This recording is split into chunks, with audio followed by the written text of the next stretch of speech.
bull everybody. Like anyone here could attest, I think in Fiji we have a lot of interesting characters and a lot of interesting stories.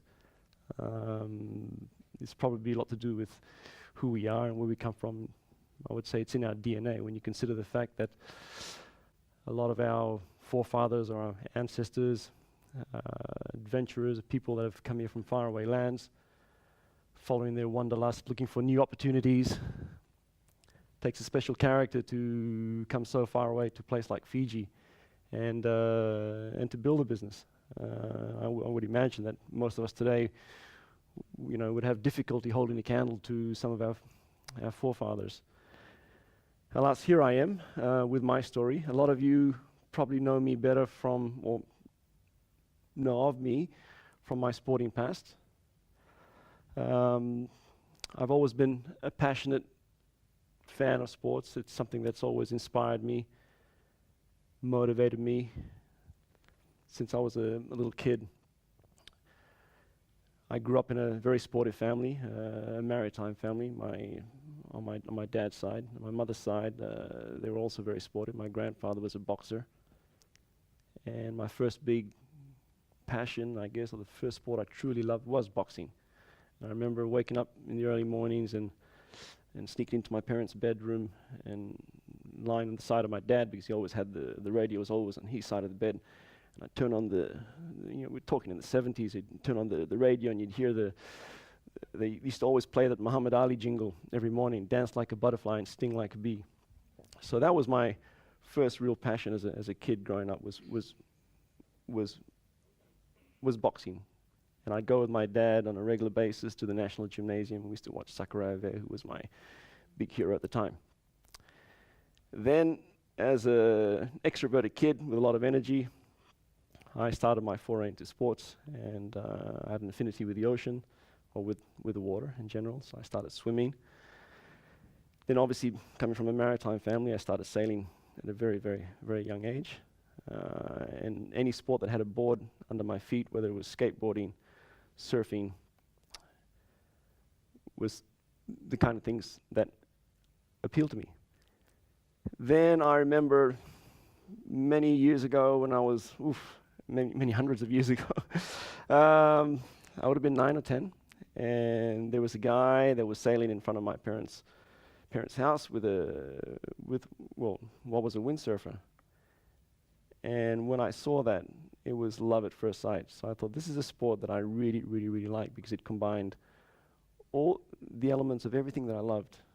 Sailing, because you had a sail in your hand. Surfing. Skateboarding, very similar. It was in the ocean. It was an individual sport because I'm very much an individual kind of guy. That's why I hated sailing in boats with a team. I had to be alone. And so I got into windsurfing. The man was Peter Frey, and he still lives in Lamy today, which is where I grew up. And it was thanks to that sport that I managed to travel the world and had a very, very colorful, eclectic life, so to speak. I went on to win 13 world championships in windsurfing, which I think is unprecedented in Fiji. No one's ever won an individual world title in any sport. I was also #1 in the world in 1997 for Olympic windsurfing. I've won a lot of big events around the world, but a lot of these took place in the 1990s, so a lot of people here probably don't remember that. And also this is an era before the internet, so a lot that happened pre-2000 tends to get forgotten. But nevertheless, it was a great period.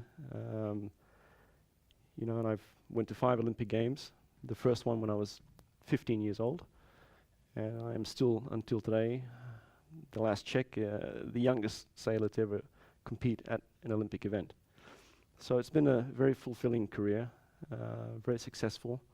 The only maybe slight glitch is that I've never medaled at the Olympics, but winning 13 world titles is, I think, compensation enough. But through sport, I was able to learn a lot of lessons in life, which I actually also use in business. I learned tenacity, and probably my first big lesson in tenacity would have been in 1984. It was the trials for the Olympic Games, and it was the inaugural Olympics for windsurfing.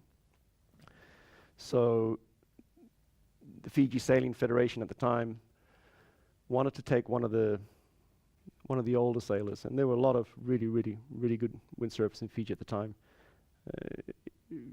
Forget what you see today. The sport is very minimalist, to put it nicely, in Fiji today. But in the 80s here, when I grew up, it was actually quite big. It was everywhere. It was the equivalent of how surfing is in the country today.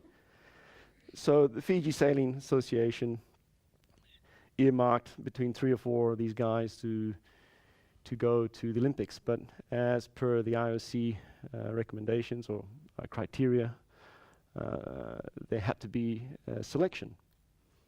So I just won the national championships going into the event, and I won the nationals as a 13-year-old kid. So I turned 14 by the time the trials had started.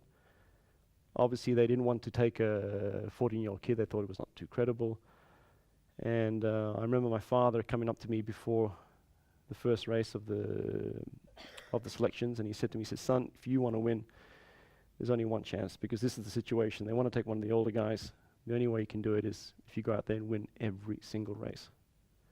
So I guess my father knew me better than I knew myself. And so being the determined character I was, I thought, well, that's what I'll do. I want to go to the Olympics. So I went out there, and it was a regatta that took a week. And we had, I believe, 9 races. And I won every single race. So they had no choice but to send me to the Olympics. So I just turned 15 years old when we went to Los Angeles in 1984. And that was the beginning of an Olympic journey that took me to 5 consecutive games. Then another interesting sporting experience that I've also taken with me in life is being able to adapt and being innovative. And again, there's so many examples I could use in my career, but I'll just stick to one particular event. And this particular event was in 1999.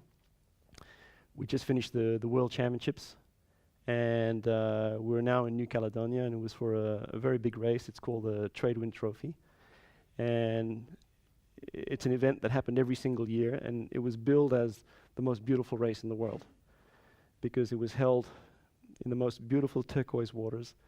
It took place in Noumea, went up to Isle of Pine, and it was basically a race that showcased New Caledonia.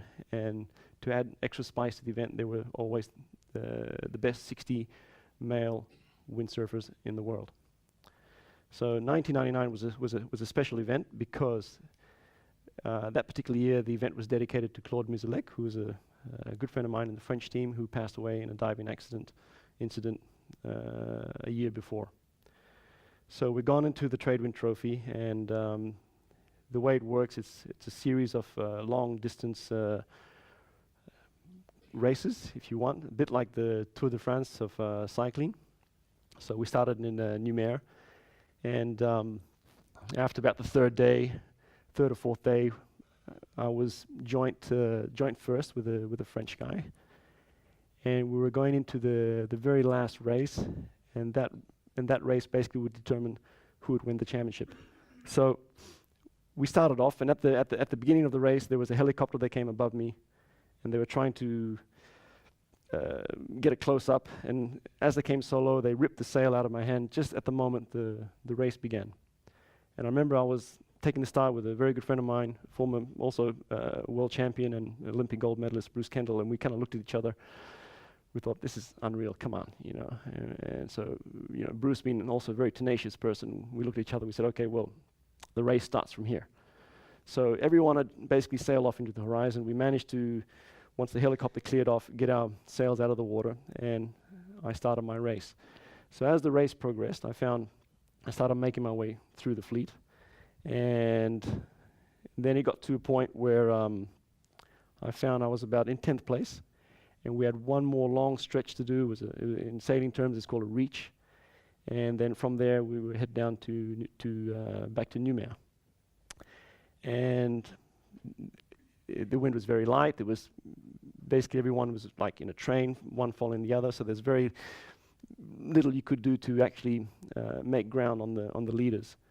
And then there was a press boat that came in front of me, and they started filming me because obviously I was one of the top guys. And as they came close, I approached them, and they kind of moved away from me. And as they moved away, they created what we call like what every boat does, a wake. And it was quite a decent wake because it was a huge press boat. So, being a very sort of innovative person, I got onto this wake and I pulled, and I actually managed to my board started to plane, and no one was planing. It was very, very light wind. Kicked the dagger board back, brought my mast track back, and I actually started planing. So while everyone might have been doing 5 or 6 knots, I all of a sudden started to do 15 knots, like the speedboat. So I followed this boat, and the press, being unaware of what was happening, kept accelerating because they knew if they slowed down, I would catch up to them. So while they were doing that, we actually passed everybody else. So I went all the way from 10th, all the way to the front. And as I passed the French guy who was leading, he looked at me, and the look in his eyes, he couldn't believe it. He was defeated. And I was so pumped up and so determined that, then the press realized what they'd done. And so they slowed down and they sort of peeled off. And by then I just put my mast track forward, and I was like, I've won. And I did. So I kept the lead all the way down to Noumea, and I won the trade wind trophy. And I still have Claude's trophy with his name and my name engraved on it at home today. So sport has taught me a lot of life lessons. And I've been very fortunate for it, and I guess I've had the right family to push me in that direction as well. Then over the years, after I finished my sailing career, my competitive career, I went through what I call the lost in translation years. So I started coaching, and I was living in Europe at the time. Don't forget, I'm a Fiji boy. I'm born in Suva, CWM. And so still living in Europe at the time. And I coached in North Africa, and in Tunisia, and in India, and Indonesia, in Europe, in Turkey. A lot of crazy, exotic places. And these years actually taught me a lot of new, different things, and opened me up to different things in life that you don't really see as an athlete. And particularly during my travels in India, I got exposed to textile, and then I had an idea to create my own startup and launch myself in the fashion business. So I went back to Europe, and it was there that I actually met my beautiful wife in a Parisian cafe, which sounds very romantic, and actually it was. Well, for me anyway. And started a business, and I knew I had to be, again, very innovative and come up with a concept that was different from what the run-of-the-mill factory houses were doing, fashion houses were doing, sorry. So being a very competitive industry, I came up with a concept that basically was based on the individual, rather than the clothes. It was all about the personality's alter ego. So we tried to come up with a concept that was very, very unique at the time, and even until today, I don't think anyone has done or has attempted to do anything like that. But apart from that, we also had a very interesting collection, and it was totally organic, and we produced our collections working with artisanal communities and in different parts of India, and the slum communities in Mumbai as well. So it was a wonderful experience. Then the GFC happened, which is the global financial crisis, in around about 2009. Europe, it was a difficult place to be, and if you're a startup in the fashion world, well, tough luck. So with my designer wife, we decided to come back to the country where I grew up, Fiji. We came here in 2010. At the time, she was my girlfriend. We got married at Wunda Marina, which is owned by my father. My brother-in-law, Adam Wade, who runs it, has an amazing job. So it's actually one of my favorite marinas anywhere in the world. So we got married. I started a very unique business, which a lot of you might be aware of, called Cloud9. It's a floating over-the-water appreciation. And the idea started, I was driving to Suva one day, it was in 2011, I think it was, and I went over this bridge at Pacific Harbour and I noticed a rustic pontoon. I caught just an instant glimpse, and instantly I remembered that it used to be a houseboat. When I was a kid, my best friend had this massive houseboat, and it was actually moored in front of my parents' house in Lamy. And it was the size of a house. It was massive. If anyone that's been on Cloud9, you would know that it's probably at a surface area, well, if you combine the two levels, be at least the surface area of this, the floor inside this cinema room. So I thought, well, why not just buy it? It was so cheap, and think of what to do with it later. Then the surfing decree happened, which opened up surfing to everyone. Prior to that, you could buy leases on the surf in Fiji, and those that owned the leases could control who surfed and who couldn't, which is very unfortunate, and Fiji is probably one of the only countries in the world that had such a ridiculous law. But anyway, one of the few good things, or the many good things the current government did, was they abolished that law and they opened it up to everybody. So I had the idea, I thought, well, I can't afford to own my own surfing island, so why don't I build my own island?